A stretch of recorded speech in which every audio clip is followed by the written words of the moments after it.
Hi ಎಲ್ಲರಿಗೂ ನನ್ನ ನಮಸ್ಕಾರ. Welcome to my channel. ಇಷ್ಟು ದಿನ ವಿಡಿಯೋ ಮಾಡಿರಲಿಲ್ಲ, ಏನಕ್ಕೆ ಅಂತ ನಿಮಗೆ ಗೊತ್ತು. ಏನಕ್ಕಪ್ಪ ಅಂತ ಹೇಳಿದ್ರೆ PU ವ್ಯಾಲ್ಯೂಯೇಷನ್ ಇತ್ತು, ಅದೆಲ್ಲ ಕಂಪ್ಲೀಟ್ ಆಗಿ ಮತ್ತೆ ರಿಸಲ್ಟ್ ಕೊಡಬೇಕಾಗಿರ್ತಕ್ಕಂಥ ಒಂದು ಸಂದರ್ಭ ಇತ್ತು. ಹಾಗಾಗಿ ವಿಡಿಯೋ ಮಾಡಲಿಕ್ಕಾಗಿರಲಿಲ್ಲ. ಇವತ್ತಿನ ವಿಡಿಯೋ ಮಾಡ್ತಾ ಹೋಗ್ತಿದ್ದೀನಿ. ಫಸ್ಟ್ ನಾನು ಇವತ್ತು ಹೇಳಿಕ್ಕೆ ಬಂದಿರತಕ್ಕಂಥ ಒಂದು ಇಂಪಾರ್ಟೆಂಟ್ ವಿಷಯ ಏನಪ್ಪ ಅಂತ ಹೇಳಿದ್ರೆ, ನೆನ್ನೆ ತಾನೇ ರಿಸಲ್ಟ್ ಬಂದಿದೆ. ಆ ರಿಸಲ್ಟಲ್ಲಿ ಏನಾದರೂ ನಿಮಗೆ ಕೆಲವು ಗೊಂದಲಗಳಿದ್ದು, ಅಥವಾ ಕಡಿಮೆ ಮಾರ್ಕ್ಸ್ ಬರಬೇಕು ಅಥವಾ ಜಾಸ್ತಿ ಮಾರ್ಕ್ಸ್ ಬರಬೇಕು ಅಥವಾ ಅಂಕಗಳು ಮರು ಎಣಿಕೆ ಆಗಬೇಕು, ಮೀನ್ಸ್ ರೀಕೌಂಟ್ ಆಗಬೇಕು ಅಂತ ಅಂದ್ಕೊಂಡಿರ್ತಕ್ಕಂತಹ ವಿದ್ಯಾರ್ಥಿಗಳಿಗೆ ನಾನು ಈ ವಿಡಿಯೋನ ಮಾಡ್ತಾ ಹೋಗ್ತಿದ್ದೀನಿ.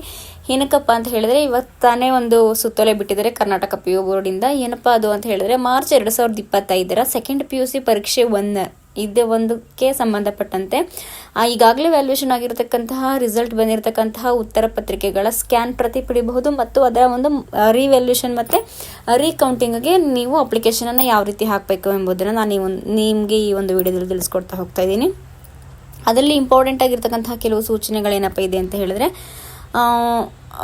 ಯಾವುದು ವಿದ್ಯಾರ್ಥಿಗಳು ಯಾವ ಒಂದು ಆನ್ಸರ್ ಶೀಟನ್ನು ಸ್ಕ್ಯಾನ್ ಮಾಡಿ ತೆಗೆಸ್ಕೊಡ್ತಾರೋ ಆ ಒಂದು ಸಬ್ಜೆಕ್ಟಿಗೆ ಮಾತ್ರ ನೀವು ರಿವ್ಯಾಲ್ಯೂಯೇಷನ್ಗೆ ಹಾಕಬೇಕು ಮತ್ತು ರೀಕೌಂಟಿಗೆ ಹಾಕಬೇಕಾಗಿರ್ತಕ್ಕಂಥ ಒಂದು ಸನ್ನಿವೇಶ ಇರುತ್ತೆ. ಹಾಗಾಗಿ ಯಾವ ರೀತಿ ಹಾಕಬೇಕು ಮತ್ತು ಯಾವ ರೀತಿಯಲ್ಲಿ ಅದನ್ನು ಕಂಪ್ಲೀಟ್ ಮಾಡಬೇಕು ಅನ್ನೋದನ್ನು ನಾನು ನಿಮಗೆ ಹೇಳ್ತೇನೆ ಹೋಗ್ತೀನಿ. ಫಸ್ಟ್ ಇದೆಲ್ಲ ನಡೆಯೋದು ನಿಮಗೆ ಆನ್ಲೈನಲ್ಲೇ ಹಾಕಬೇಕು, ಆಫ್ಲೈನ್ ಇರಲ್ಲ. ಆನ್ಲೈನಲ್ಲೇ ಅಪ್ಲಿಕೇಶನ್ ಹಾಕಬೇಕು ಮತ್ತು ಆನ್ಲೈನಲ್ಲೇ ಇದನ್ನೆಲ್ಲ ತರಿಸ್ಕೊಬೇಕು. ಹಾಗಾಗಿ ಮರು ಮೌಲ್ಯಮಾಪನ ಮತ್ತು ಮರು ಎಣಿಕೆಗೆ ಅರ್ಜಿ ಸಲ್ಲಿಸಿದ ವಿದ್ಯಾರ್ಥಿಗಳು ಮರು ಮೌಲ್ಯಮಾಪನದ ಫಲಿತಾಂಶಕ್ಕೆ ಕಾಯದೆ ಅವಶ್ಯಕತೆ ಇದ್ದಲ್ಲಿ ದ್ವಿತೀಯ PUC 2ಕ್ಕೆ ಮೀನ್ಸ್ ಪರೀಕ್ಷೆ 2ರ ನಿಗದಿತ ದಿನಾಂಕದೊಳಗೆ ನೋಂದಾಯಿಸ್ಕೊಳ್ಬೇಕು. ನಿಮ್ಗೇನಾದರೂ ಇಲ್ಲ ನನಗೆ ಇಂಟ್ರೆಸ್ಟ್ ಇಲ್ಲ, ನಾನು ಮತ್ತೆ ಎಕ್ಸಾಮ್ ಬರಿತೀನಿ, ಅದರಲ್ಲಿ ಮಾರ್ಕ್ಸನ್ನು ಹೈಯೆಸ್ಟ್ ಮಾಡ್ಕೊಳ್ತಾ ಹೋಗ್ತೀನಿ ಅಂತ ನಿಮ್ಗೇನಾದರೂ ಅನಿಸಿದ್ರೆ ಇದರ ಅವಶ್ಯಕತೆ ಇರಲ್ಲ. ಅಂಥವರು ನೀವು ಇದನ್ನು ಸ್ಕಿಪ್ ಮಾಡ್ಬೋದು. ಹಾಗಾದರೆ ಮರು ಮೌಲ್ಯಮಾಪನ ಮತ್ತು ಮರು ಎಣಿಕೆ ಮತ್ತು ಒಂದು ಉತ್ತರ ಪತ್ರಿಕೆಗಳ ಒಂದು ಸ್ಕ್ಯಾನ್ಗೆ ಯಾವ ರೀತಿ ಪಡಿಬೇಕು ಅನ್ನೋದಾದರೆ, ಫಸ್ಟ್ ಅದಕ್ಕೆ ಪೇಮೆಂಟ್ ಇರುತ್ತೆ. ಏನಕ್ಕಪ್ಪ ಅಂತ ಹೇಳಿದ್ರೆ, ನಿಮಗೆ ಸ್ಕ್ಯಾನ್ ಪ್ರತಿ ಬೇಕು ಅಂತ ನೀವೇನಾದರೂ ಅಪ್ಲಿಕೇಶನ್ ಹಾಕಿದ್ರೆ ಪರ್ ಸಬ್ಜೆಕ್ಟ್ ಒಂದು ವಿಷಯಕ್ಕೆ 530 ರೂಪಾಯಿ ಇರುತ್ತೆ. ನೀವು 600ಕ್ಕೂ ತರಿಸ್ಬೇಕು ಅಂತಂದರೆ ಹಾಗೇ ಕೌಂಟ್ ಆಗ್ತಾ ಹೋಗುತ್ತೆ. 530 ಅದೇ ಥರ ಮತ್ತು ರಿವ್ಯಾಲ್ಯೂಯೇಷನ್ಗೆ ಹಾಕಬೇಕು ಅಂತ ಹೇಳಿದ್ರೆ ಅದು ಕೂಡ ಒಂದು ವಿಷಯಕ್ಕೆ ಮೀನ್ಸ್ ಒಂದು ಸಬ್ಜೆಕ್ಟ್ಗೆ 1670 ರೂಪಾಯಿ ಇರುತ್ತೆ. ಮತ್ತು ಅಂಕಗಳ ಮರು ಎಣಿಕೆಗಾಗಿ ಅಂದರೆ ರೀಕೌಂಟಿಂಗ್ ಮಾಡಬೇಕು ಅಂತ ಹೇಳಿದ್ರೆ ನಿಮಗೆ ಯಾವುದೇ ರೀತಿಯಾದಂತಹ ಶುಲ್ಕ ಇರಲ್ಲ. ಆದರೂ ಕೂಡ ನೀವು ರೀಕೌಂಟಿಂಗ್ ಮಾಡಬೇಕು ಅಂತ ಹೇಳಿದ್ರೆ ನಿಮ್ಮದು ಸ್ಕ್ಯಾನಿಂಗ್ ಪ್ರತಿನ ತರಿಸ್ಬೇಕು ಮತ್ತು ಅದಕ್ಕೆ ಫೀಸನ್ನು ಪೇಮೆಂಟ್ ಮಾಡಬೇಕಾಗುತ್ತೆ. ಅದ್ರ ಮೇಲೆ ನೀವು ರೀಕೌಂಟಿಂಗನ್ನು ಮಾಡ್ಕೊಳ್ತಕ್ಕಂತಹ ಬಗೆಗೆ ತಿಳ್ಕೊತಾ ಹೋಗ್ಬೋದು. ನೆಕ್ಸ್ಟು ಇದಕ್ಕೆ ಲಾಸ್ಟ್ ಡೇಟು ಮೀನ್ಸ್ ಯಾವುದಕ್ಕಪ್ಪ ಅಂತ ಹೇಳಿದ್ರೆ, ಈ ಒಂದು ಅರ್ಜಿ ಸಲ್ಲಿಸುವಂತಹ ದಿನ ಯಾವತ್ತು ಇವತ್ತಿಂದನೇ 8/4/2025 13/4/2025 ಇರುತ್ತೆ.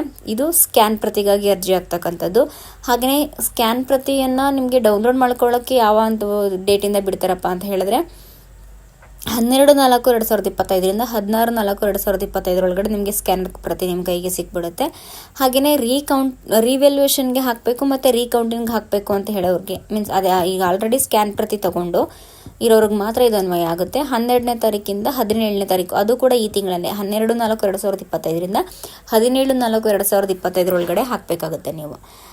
ನೆಕ್ಸ್ಟ್ ಇದಕ್ಕೆ ಯಾವ ರೀತಿಯಾದಂಥ ಸ್ಟೆಪ್ಪನ್ನು ನಾವು ಅನುಸರಿಸಬೇಕು ಅಂತ ಹೇಳಿದ್ರೆ, ನೀವು ಎಲ್ಲಿಗೂ ಹೋಗುವಂಥ ಅವಶ್ಯಕತೆ ಇಲ್ಲ. ಕಾಲೇಜಿಗೆ ಹೋಗಬೇಕಾ ಅಂತ ಏನು ಕೇಳ್ತಾ ಇರ್ತೀರ ವಿದ್ಯಾರ್ಥಿಗಳು, ಅವ್ರಿಗೆ ಕಾಲೇಜಿಗೆ ಹೋಗುವಂಥ ಒಂದು ಅವಶ್ಯಕತೆ ಇರಲ್ಲ.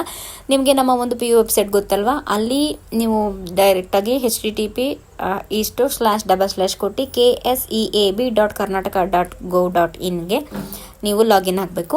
ಈ ಒಂದು ವೆಬ್ಸೈಟನ್ನು ಲಾಗಿನ್ ಮಾಡ್ಕೊಳ್ತಕ್ಕಂತಹ ಹೋಮ್ ಪೇಜ್ನಲ್ಲಿ ನಿಮ್ಗೆ ಏನಾಗುತ್ತೆ, application for photo copy, revaluation ಮತ್ತು ಟೋಟಲಿಂಗ್ ಅಂತ ಇರುತ್ತೆ. ಅದರಲ್ಲಿ ನಿಮಗೆ ಯಾವ ಲಿಂಕ್ ಬೇಕೋ ಆ ಲಿಂಕನ್ನು ಕ್ಲಿಕ್ ಮಾಡಬೇಕು. ಲಿಂಕ್ ಕ್ಲಿಕ್ ಮಾಡಿದ ತಕ್ಷಣ ನಮಗೆ ಕ್ಯಾಲೆಂಡರ್ ಆಫ್ ಇವೆಂಟ್ ಒಂದು ಪೇಜ್ ಓಪನ್ ಆಗುತ್ತೆ. ಇದರಲ್ಲಿ ಹೌ ಟು ಅಪ್ಲೈ ಅಂತ ನೀವು ಕಡ್ಡಾಯವಾಗಿ ಓದ್ಕೊಬಿಟ್ಟು ಅದಾದಮೇಲೆ ರೈಟ್ ಬಟನ್ ಕ್ಲಿಕ್ ಮಾಡ್ಕೋಬೇಕು. ಅದಾದಮೇಲೆ ನೆಕ್ಸ್ಟು 2025 ಮೀನ್ಸ್ 2025 ದ್ವಿತೀಯ ಪರೀಕ್ಷೆ 1ರ ನೋಂದಣಿ ಸಂಖ್ಯೆ ಅಂದರೆ ನಿಮ್ಮ ಒಂದು 2025 ಸೆಕೆಂಡ್ PUC ಫಸ್ಟ್ 1ರ ಒಂದು ರಿಜಿಸ್ಟರ್ ನಂಬರನ್ನು ನಿಮ್ಮದು ಅಡ್ಮಿಷನ್ ಟಿಕೆಟಲ್ಲಿ ಯಾವ ರೀತಿ ಇರುತ್ತೆ ಅದೇ ರೀತಿ ಅಲ್ಲಿ ನಿಮಗೆ ಮೀನ್ಸ್ ಎಂಟರ್ ಮಾಡಬೇಕಾಗುತ್ತೆ. ತಕ್ಷಣ ಅಲ್ಲೇನು ಓಪನ್ ಆಗುತ್ತೆ, ನಿಮ್ಮ ಒಂದು ಇನ್ಫಾರ್ಮೇಷನ್ ಸ್ಟೂಡೆಂಟ್ಸ್ ಇನ್ಫಾರ್ಮೇಷನ್ ಡಿಸ್ಪ್ಲೇ ಆಗುತ್ತೆ. ಅಲ್ಲಿ ನಿಮಗೆ ಆಪ್ಷನ್ ಸಿಗುತ್ತೆ, ಫೋಟೋ ಕಾಪಿ ಪಡೆಯಲು ಇಚ್ಛಿಸಿದ ವಿಷಯ, ಯಾವ ಸಬ್ಜೆಕ್ಟ್ ಫೋಟೋ ಕಾಪಿ ತಗೋಬೇಕು ಮತ್ತು ವಿಷಯಗಳನ್ನ ಒಂದೊಂದೇ ಬಾರಿಗೆ ಯಾವ ರೀತಿ ಆಯ್ಕೆ ಮಾಡಿಕೊಂಡು ನಿಮ್ಮ ಒಂದು ವಿದ್ಯಾರ್ಥಿ ಅಥವಾ ನಿಮ್ಮ ಒಂದು ಪೇರೆಂಟ್ ಪೋಷಕರ ಮೊಬೈಲ್ ಸಂಖ್ಯೆ, ಹಾಗೆಯೇ ನಿಮ್ಮ ಒಂದು ಪ್ರೈವೇಟ್ ಇಮೇಲ್ ಐ ಡಿ ಹಾಗೂ ನಿಮ್ಮ ಒಂದು ಕರೆಂಟ್ ಈವೆಂಟ್ ಮೀನ್ಸ್ ಅಡ್ರೆಸ್ಸನ್ನು ಹಾಕಬೇಕಾಗುತ್ತೆ. ನಂತರ ಸಬ್ಮಿಟ್ ಬಟನ್ ಕ್ಲಿಕ್ ಮಾಡಿದ್ಮೇಲೆ ಕೂಡಲೇ ನಿಮ್ಗೆ ಏನು ಜನರೇಟ್ ಆಗುತ್ತೆ, ಪೇಮೆಂಟ್ ಜನರೇಟ್ ಆಗುತ್ತೆ. ಪೇಮೆಂಟ್ದು ಚಲನ್ ಜನರೇಟ್ ಆಗುತ್ತೆ.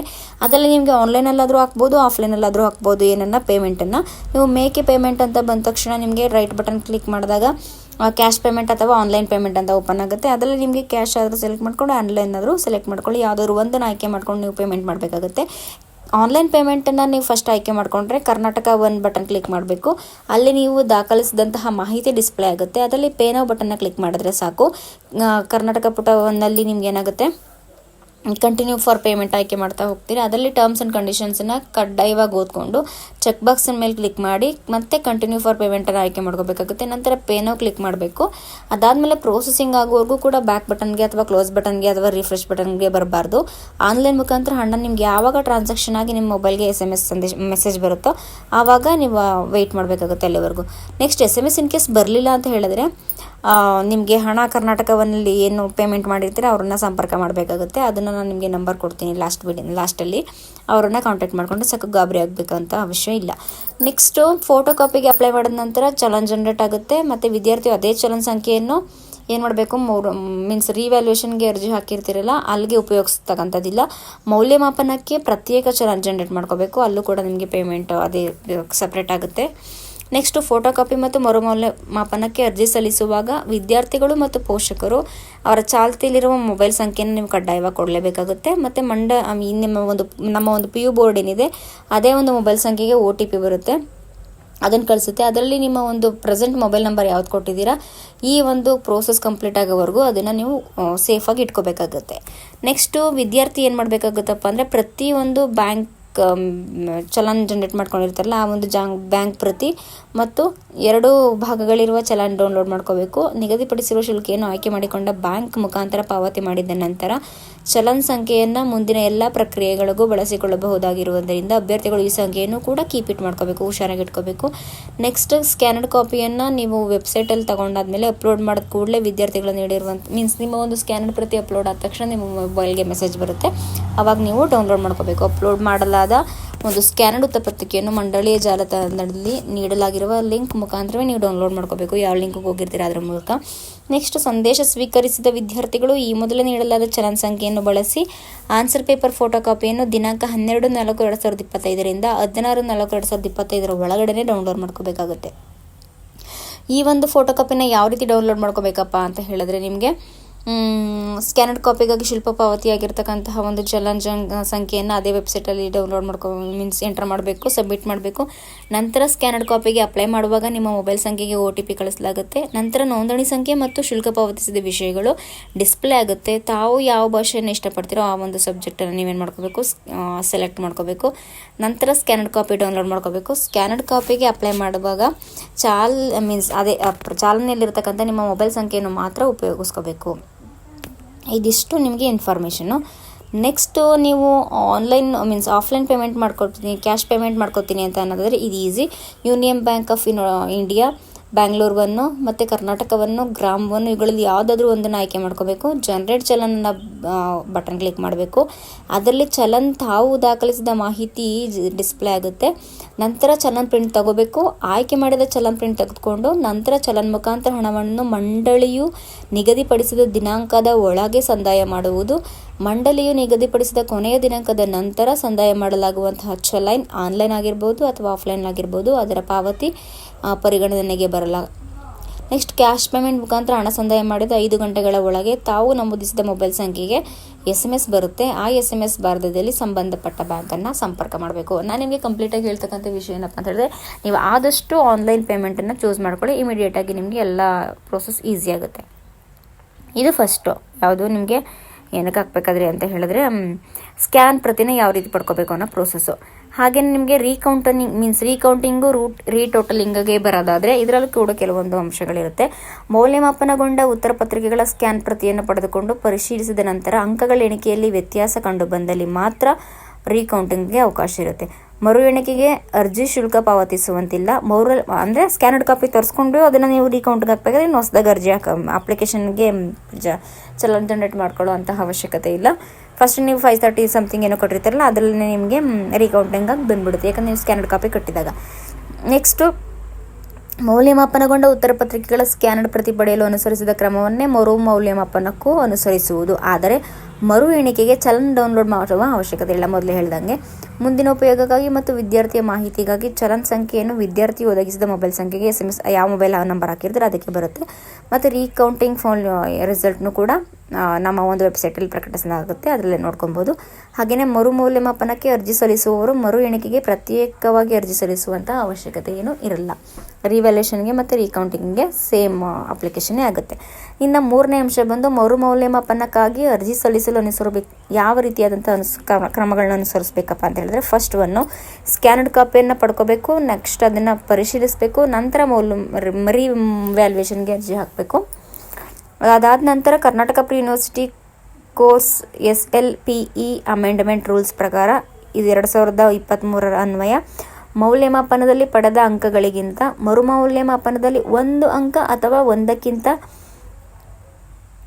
ಅಂಕಗಳು ಹೆಚ್ಚಾದಲ್ಲಿ ಅಥವಾ ಕಡಿಮೆಯಾದಲ್ಲಿ ಮರು ಮೌಲ್ಯಮಾಪನದಲ್ಲಿ ಪಡೆದ ಅಂಕಗಳನ್ನು ಮಾತ್ರ ಪರಿಗಣಿಸಲಾಗುವುದು. ಯಾವುದೇ ಕಾರಣಕ್ಕೂ ವಿದ್ಯಾರ್ಥಿಯು ಮೊದಲು ಪಡೆದ ಅಂಕಗಳನ್ನು ಮರು ಸ್ಥಾಪಿಸಲು ಅವಕಾಶವಿರಲ್ಲ. ಇದನ್ನು ನೀವು ಕ್ಯೂರಾಗಿ ಕರೆಕ್ಟಾಗಿ ಓದ್ಕೋಬೇಕು. ನಿಮಗೆ ರಿವ್ಯಾಲ್ಯೂಷನ್ಗೆ ಹಾಕೋಕ್ಕಿಂತ ಮುಂಚೆ ಫಾರ್ ಎಕ್ಸಾಂಪಲ್ ಒಂದು 70 ಅಥವಾ 80ಗೆ ನಿಮಗೆ 70ಗೆ ಅಂತ ಇಟ್ಕೊಳ್ಳಿ, 70ಗೆ ಒಂದು 58 ಬಂದಿರುತ್ತೆ. ನಿಮ್ಮದು ರೀಕೌಂಟಿಂಗ್ ಆದಮೇಲೆ ಅದು 60 ಅಥವಾ 62 ಆ ಥರ ಬಂದರೆ ಅದು ಕೌಂಟ್ ಆಗುತ್ತೆ. ಅದಕ್ಕಿಂತನೂ ಕಡಿಮೆ ಬಂದ್ಬಿಡ್ತಪ್ಪ. ಈಗ 58 ಬಂದಿದ್ದು 56 ಬಂದರೆ ನನಗೆ 58 ಕೊಡಿ ಅಂತ ಹೇಳಿದ್ರೆ ಅದು ಕೊಡ್ಲಿಕ್ಕೆ ಬರಲ್ಲ. ನಿಮ್ಗೇನು ಬಂದಿರುತ್ತೆ ಅದೇ ಮಾರ್ಕ್ಸ್ ಬರೋದು. ಆದರೆ ಜಾಸ್ತಿ ಆದರೆ ಮಾತ್ರ ನಿಮಗೆ ಆ ಮಾರ್ಕ್ಸು ಕೌಂಟ್ ಆಗುತ್ತೆ. ಇದೊಂದು ಮೆನ್ಷನ್ ಮಾಡ್ಕೊಳ್ಳಿ ನೀವು. ನೆಕ್ಸ್ಟ್ ಮೂರನೇ ಅಂಶ ಏನಪ್ಪ ಅಂತ ಹೇಳಿದ್ರೆ, ಮರುಮೌಲ್ಯಮಾಪನದ ಬಗ್ಗೆ ಮರುಮೌಲ್ಯಮಾಪಕರ ಸಮಿತಿಯು ತೆಗೆದುಕೊಂಡ ನಿರ್ಧಾರವೇ ಅಂತಿಮವಾಗಿದ್ದು ಇದರ ಮೇಲೆ ಪರಿಶೀಲಿಸಿದ ಅಥವಾ ಮೇಲ್ಮನವಿ ಸಲ್ಲಿಸಲು ಅವಕಾಶವಾಗಿರುವುದಿಲ್ಲ. ಅಂದರೆ ನಿಮ್ಮದು ಪೇಪರು ರಿವ್ಯಾಲ್ಯೂಟರ್ ಮತ್ತು ರಿವ್ಯಾಲ್ಯೂಟರ್ನ ಒಂದು ಕೌನ್ಸಿಲ್ ಏನಿರುತ್ತೆ ಅವ್ರ ಕೊಡ್ಕೊಂಡಂತಹ ಒಂದು ಡಿಸಿಷನ್ಸ್ಗಳೇ ಫೈನಲ್ ಆಗಿರುತ್ತೆ. ಅದಕ್ಕಿಂತ ಮೇಲೆ ಹೋಗಲಿಕ್ಕೆ ನಿಮಗೆ ಬರಲ್ಲ. ನೆಕ್ಸ್ಟ್ ಫೋರ್ತ್ ಅಂಶ ಏನಪ್ಪ ಹೇಳುತ್ತೆ ಅಂದರೆ, ಸ್ಕ್ಯಾನರ್ಡ್ ಕಾಪಿ ಪಡೆಯಲು ಅನುಸರಿಸಿದ ಕ್ರಮವನ್ನೇ ರಿವ್ಯಾಲ್ಯೂಷನ್ಗೂ ಅನ್ವಯಿಸುವುದು. ಮೇಲೆ ಹೇಳ್ದಂಗೆ ಮಾಡಿ. ಅಪ್ಲಿಕೇಶನ್ ಡೀಟೇಲ್ಸ್ನಲ್ಲಿ ವಿದ್ಯಾರ್ಥಿಯು ತಮ್ಮ ಬ್ಯಾಂಕ್ ಖಾತೆಯ ಮಾಹಿತಿಯನ್ನು ಭರ್ತಿ ಮಾಡಬೇಕು. ಮರುಮೌಲ್ಯಮಾಪನ ಅಥವಾ ಮರು ಎಣಿಕೆ ಕಾರ್ಯ ಮುಗಿದ ನಂತರ ಫಲಿತಾಂಶವನ್ನು ಮಂಡಳಿಯ ವೆಬ್ಸೈಟ್ ಅಂದರೆ https://keeb.karnataka.govin.in ಜಾಲತಾಣಗಳಲ್ಲಿ ಪ್ರಕಟ ಮಾಡಲಾಗುತ್ತೆ. ನೆಕ್ಸ್ಟು 2025 ದ್ವಿತೀಯ PUC ಪರೀಕ್ಷೆ 1ರ ಮರುಮೌಲ್ಯಮಾಪನಗೊಂಡ ಉತ್ತರ ಪತ್ರಿಕೆಗಳ ಸ್ಕ್ಯಾನ್ ಪ್ರತಿ ಪಡೆಯಲು ಹಾಗೂ ಮರುಮೌಲ್ಯಮಾಪನ ಮತ್ತು ಮರು ಎಣಿಕೆಗಾಗಿ ಅರ್ಜಿ ಸಲ್ಲಿಸುವ ಬಗ್ಗೆ ಮಂಡಳಿಯ ವೆಬ್ಸೈಟನ್ನು ಜಾಲತಾಣದಲ್ಲಿ ನೀವು ಚೆಕ್ ಮಾಡ್ಕೋಬೇಕು. ಏನೇ ಇದ್ರೂ ಅದರಲ್ಲೇ ನೋಡ್ಕೋಬೇಕಾಗುತ್ತೆ. ಸೊ ಇದಿಷ್ಟಾಗಿತ್ತು ಇದ್ರ ಇನ್ಫಾರ್ಮೇಷನು. ನೆಕ್ಸ್ಟ್ ಇನ್ನೂ ಏನಾದರೂ ಹೆಚ್ಚಿನ ಮಾಹಿತಿ ಬೇಕು ಅಂತ ಹೇಳಿದ್ರೆ ಈ ಒಂದು ನಂಬರ್ಗೆ ಡಯಲ್ ಮಾಡಿದ್ರೆ ಸಾಕು, ನಿಮಗೆ ಹೆಚ್ಚಿನಾದಂಥ ಮಾಹಿತಿ ಸಿಗುತ್ತೆ. ನಾನು ನಿಮಗೆ ಮೊದಲೇ ಹೇಳಿದ್ಮೇಲೆ ನಂಬರ್ ಕೊಡ್ತೀನಿ ಅಂತ, ಅದು ನಮ್ಮ ಒಂದು ಡಿಸ್ಪ್ಲೇ ಮೇಲೆ ಡಿಸ್ಪ್ಲೇ ಆಗ್ತಾ ಹೋಗುತ್ತೆ. ನೋಡಿ ಆ ನಂಬರ್ ಏನಪ್ಪ ಅಂತ ಹೇಳಿದ್ರೆ 08023310075. ರಿಪೀಟ್ ಮಾಡ್ತೀನಿ, ಹೆಚ್ಚಿನ ಮಾಹಿತಿಗಾಗಿ ಈ ಸಂಖ್ಯೆಯನ್ನು ಸಂಪರ್ಕಿಸಿ 08023310075 ಅಥವಾ 08023310076. ರಿಪೀಟ್ ಮಾಡ್ತೀನಿ, 08023310076. ಈ ಒಂದು ನಂಬರನ್ನು ನೀವು ಹೆಚ್ಚಿನ ಮಾಹಿತಿಗಾಗಿ ಸಂಪರ್ಕವನ್ನು ಮಾಡ್ಬೋದು ಅಂತ ಹೇಳ್ತಾ ಎಲ್ರಿಗೂ ಒಳ್ಳೆಯದಾಗಲಿ. ಈ ಒಂದು ವಿಡಿಯೋ ಮುಗಿಸ್ತಾ ಇದ್ದೀನಿ. ನನ್ನ ಒಂದು ಚಾನಲ್ನ ಆದಷ್ಟು ಲೈಕ್ ಮಾಡಿ, ಶೇರ್ ಮಾಡಿ, ಮಾಹಿತಿ ಇಷ್ಟ ಆಗಿದೆ ಕಮೆಂಟ್ ಮಾಡಿ, ಹಾಗೆಯೇ ನನ್ನ ಒಂದು ಚಾನಲನ್ನು ಸಬ್ಸ್ಕ್ರೈಬ್ ಮಾಡ್ಕೊಳ್ಳಿ ಅಂತ ಕೇಳ್ಕೊತಾ ಇದ್ದೀನಿ. ಸಿಗೋಣ ಮುಂದಿನ ವಿಡಿಯೋದಲ್ಲಿ.